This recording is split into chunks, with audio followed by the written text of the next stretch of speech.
Hi, this is Grandpa from Grammy and Grandpa Read, and today's book is Puss in Boots. You may have seen the movie, but here's probably where it all started. This is a story that's really old, but it's retold by Susan Saunders and illustrated by Elizabeth Miles. It's a scholastic book. Once there was a very old miller with 3 young sons. When I die, the miller told them, as everyone must, I will have only 3 things to leave you: my mill, my donkey, and Puss, my faithful cat. To his oldest son, the miller said, he would leave the mill. To his middle son, he would leave his strong but gentle donkey. All that was left for the youngest son was Puss the cat.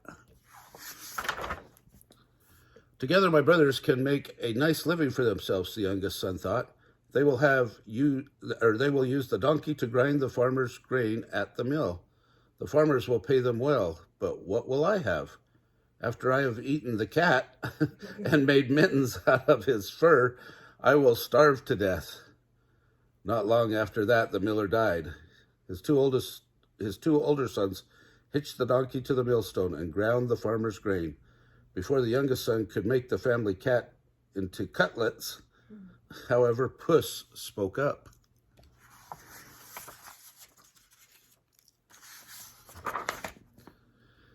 Just give me a sturdy sack, master, and a pair of boots for walking in the woods. I will show you that your share is the best share of all. What did the youngest son have to lose? He could always eat the cat later.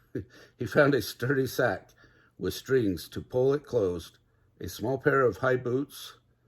Puss tugged the boots on with a toothy grin. He hung the sack around his neck and set out for the woods. On the way, Puss filled the sack with tender green grass. Then he found a shady bank dotted with rabbit holes. There he placed the open sack on the ground.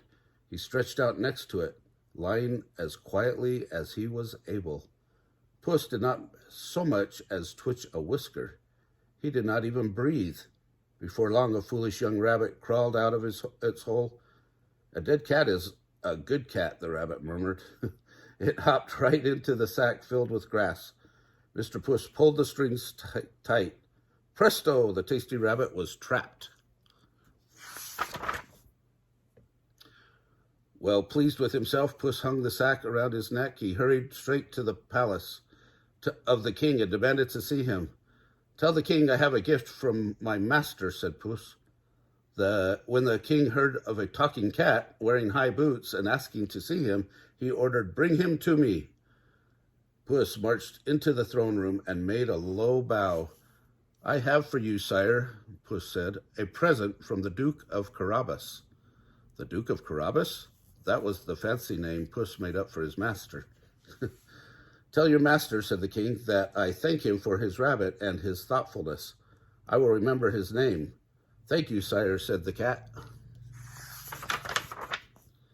Only a week had passed when Puss hid himself in a field of wheat.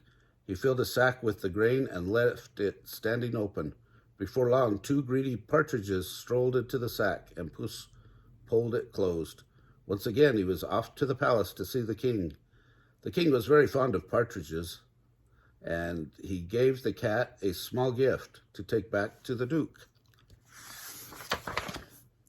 Now, the king had one daughter, the most beautiful princess in the world, and Puss had heard the king planned to take a trip with her along the river. If you do as I tell you, the cat said to his master, your fortune will be made. You must swim in the river at the spot I point out. Leave the rest to me. The miller's son did as Puss told him. While he was swimming, the king's coach rolled past.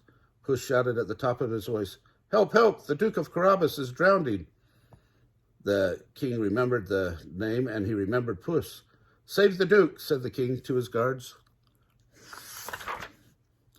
While the guards pulled the Duke from the river, Puss told the king a long story about robbers who had stolen the Duke's clothes while he swam.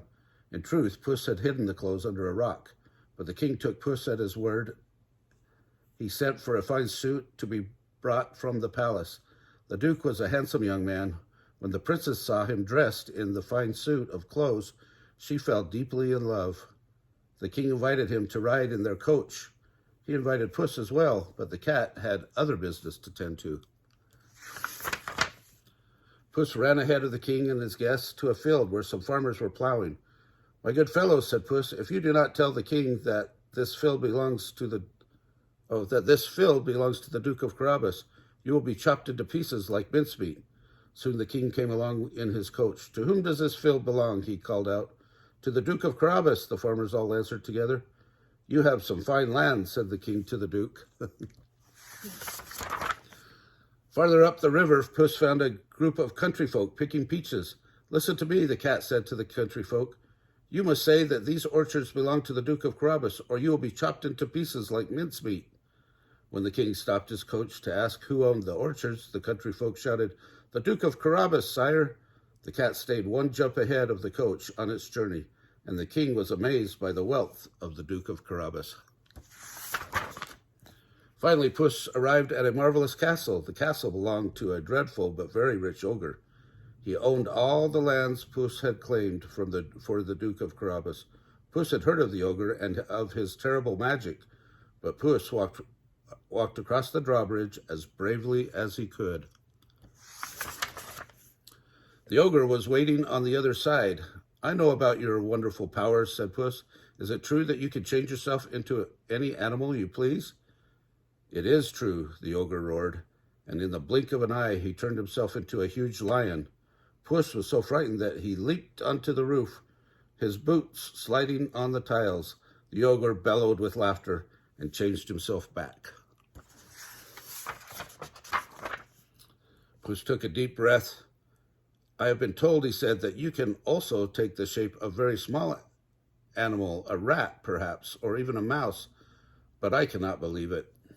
"Believe it," thundered the ogre. In a flash, he turned into a tiny mouse, skittering around on the cobblestones. Just as quickly, Puss jumped down from the roof. He pounced on the mouse and gobbled it up. Puss had hardly finished washing his whiskers when the king's coach rumbled through the gates. Puss ran to meet it. "Welcome, your majesty," he cried, "to the castle of the Duke of Carabas." "What?" said the king. "This splendid castle is yours, Duke? I would like nothing better than to go inside and look around." The Duke led them to a great hall at the top of the castle, where the table had been set with a glorious feast. After the king had dined on peaches and peacocks, he turned to his host. "Duke, it would make me most happy to have you for a son-in-law." That very evening, the Duke of Carabas married the beautiful princess. Puss became a cat of great importance who hunted mice rarely, and then only for fun. Oh, those had some good pictures in it, didn't it? Remember to like this video, subscribe to our channel, and watch the playlist for cats and for fairy tales. Have a good one.